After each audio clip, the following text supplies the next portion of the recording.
The chair now recognizes himself for 5 minutes. The panel has made a point of noting that you don't want any information coming from this hearing that could jeopardize your negotiations for future settlements.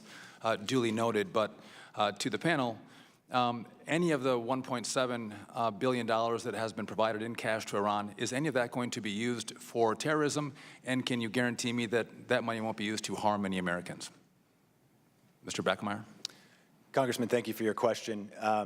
It's our assessment that the vast majority of the money that Iran has gotten from both this settlement as well as other... Can you guarantee me that? That's my question. Can you guarantee this money won't be used for terrorism or to hurt Americans?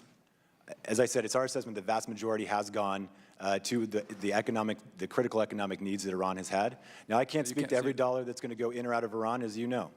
But what I can tell you is that we have a variety of tools that we use to counter those activities. I was looking for a guarantee. And so I just want to note that there is a risk that you have taken in providing $1.7 billion to the lead sponsor of terrorism in the world. I don't want to be chastised on this committee about information that could hurt your negotiations when I think this deal has endangered the security in the region and for U.S. citizens. But let's set that aside for a moment. I want to quickly talk on the issue of ransom.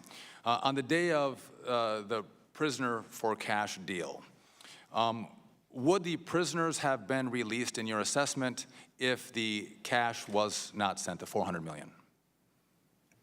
Congressman, I cannot speak to that hypothetical situation, and I would make a point that this was not a prisoner for cash deal. These two issues were settled. So you don't know. They might not have been released had you not sent the cash. Is that a fair assessment? These two issues were settled based on their own merits. But my question is, I'm trying to get to the heart of this. You can't tell me that you're guaranteed that our prisoners would have been released had your money not been sent, right? And maybe to put it another way, if the prisoners hadn't been released, would have we sent the money?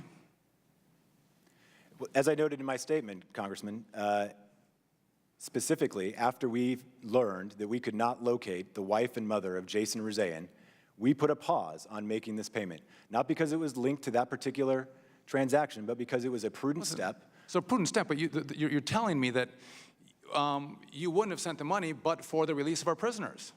Yes? Is that a fair assessment? I cannot speak to what we would, had this deal not come together at all in the following week, I cannot tell you that we would not have gone down that path. Exactly. What I can tell you... Which is the point that is, most common sense Americans look at this and they say, hey, this was a payment of $400 million for the release of 5 prisoners, which in everyone's assessment leads us to believe that, as the chairman noted, per Webster's dictionary, is a ransom payment.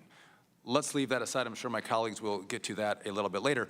Out of the tribunal, there's been settlements in the past, and have those settlements all been made in cash? Ms. Grosz? Yes, Mr. Chairman. Every single settlement? My experience has been that every single one of these settlements has been sui generis.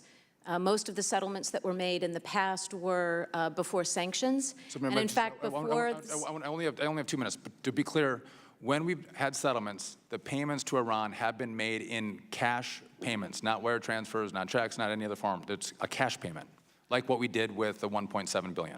Is that fair? I am not aware that they ever have, but they have all been different and been done on their own merit. Some were done by checks, some were done by wire transfers. Right, so that's my point. So this payment did not have to be made in cash.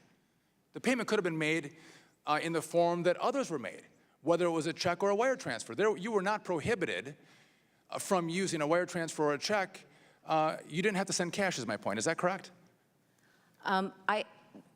I can't really, speak to that. I do know that Iran was having very serious banking problems because of sanctions, and I think my colleague can speak more to that. You've used wire transfers and checks in the past, yes? Well, we've used checks in the past, but to my knowledge, Treasury doesn't cut checks anymore. So if the president says due to international sanctions against Iran, the payment made in euro and Swiss francs and other currencies had to be made in cash, you're telling me that, no, that's not true. We've actually made other forms of payment through the tribunal. Congressman, I can speak to that. Sure. These other payments were before the period of the intense international sanctions that we had on Iran, those sanctions that we worked closely with this Congress to implement. So you put the handcuffs on yourself at the... I want to make a couple of quick questions. Did Iran request the money come in cash payment?